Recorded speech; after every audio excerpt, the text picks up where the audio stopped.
Well, lawmakers on Capitol Hill, they can't seem to agree on how to reduce the national debt. A new Gallup poll, though, suggests even though they wish it were so, the American people, regardless of party, they're pretty skeptical of that any debt deal can be done with spending cuts alone. Take a look. Even among Republicans, only 26% expect that to be the case.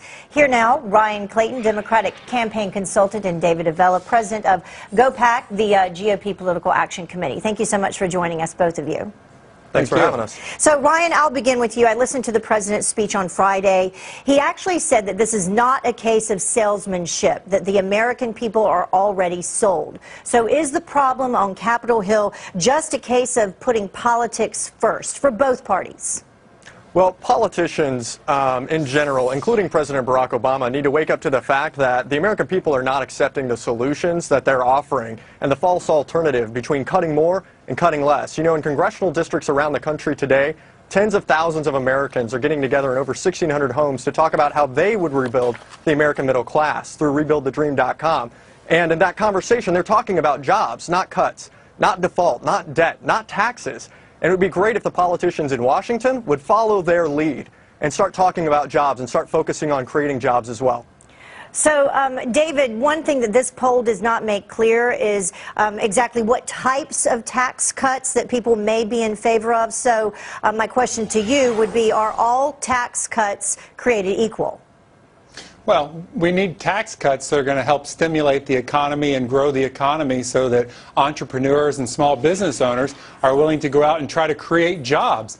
It's the only way we're going to get out of this deficit problem. One, we have to get government spending under control. We have to live within our means. Two, we have to grow the economy. And the one thing this president has shown is he has no idea what policies to put in place to create jobs and grow the economy. Look, go around the country. State after state is balancing their budgets without increasing taxes. States like Ohio and Wisconsin and Michigan. And if you want to say, look, those are all Republican-governed states. Even states like New York and Minnesota have said, look, we're not going to raise taxes.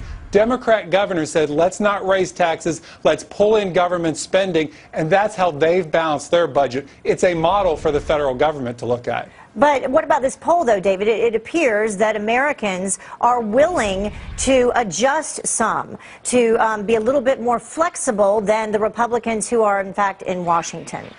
Well, Republicans have offered some revenue enhancements. Things like, look, as Paul Ryan points out, there are companies last year, GE being one of them, that didn't pay one dime in taxes. We need to look at closing some loopholes. You know, you take the other side of that, and there's companies like UPS that paid 34% in taxes. So there does need to be some tax fairness. There does need to be closing of some loopholes. So we've talked about that. The other thing Republicans have talked about is, look, let's look at government property that we can sell.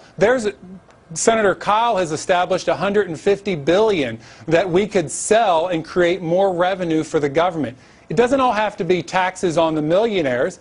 Though let's say we taxed all the millionaires as the president wants to. It's a pittance for what we need.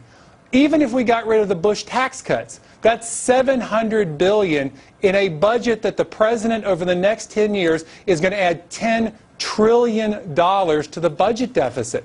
The taxes he's talking about creating will never solve this budget crisis. The only way to do it is grow the economy and cut the government spending. And Ryan, I'm going to ask you, what specifically are Democrats willing to do in that area when we talk about cutting government spending? Well, look, all taxes are not created equal, just like you said, with all tax cuts not being created equal. You know, increasing taxes on the middle class and on working families is a bad idea, but increasing taxes on millionaires and billionaires and corporate CEOs who aren't paying their fair share anyhow, well, that's just fine. You know, and that's why I'm proud that President Obama passed the largest middle-class tax cut in American history. And currently, I'd encourage him to quickly move past this GOP bluff on the debt ceiling debate. And, stop corporate tax haven abuse and return to Clinton-era tax rates for the rich, because he's got the moral high ground in this debate. But Ryan, he just needs to use it. Okay, so what about the spending cuts? What about spending cuts? Well, I think a lot of the administration and the Democrats have put spending cuts on the table and shown themselves very willing. The current plan is 80% cuts and 20% revenues. But which one Republicans specifically, Ryan? The president hasn't announced any specific cuts. Even when he says he's willing to put Social Security and Medicare on the table, he doesn't talk about anything specific. This president never talks specifics. He always leaves it to Congress to do. Look, the president has offered to put cuts on the table. It's extreme Republicans like Representative Eric Cantor who continue to deny reality and put politics first. And look, that is not the way to solve this current problem. Which ones are we talking about cutting? That's not the way to solve this current problem. What we need to do is not default on our debts, because that's going to send shockwaves throughout our economy, put millions of more Americans out of work, and create instability and dysfunction in critical government services like Social Security and the VA, just to make a political point. And I think that's frankly unacceptable, and I think most Americans do too. All right. Ryan, when we raise $700 billion by getting rid of all the Bush tax cuts, where do we find the rest of the money to take care of the $10 trillion the president's going to propose in new spending? Well, what I would say is if you actually make corporations pay their fair share. Question, because Ryan, I do have to say you weren't saying anything specific, but we'll have you both back to talk a little bit more about this. So thank you so much. We appreciate your insight. Thank you. Thanks for having us.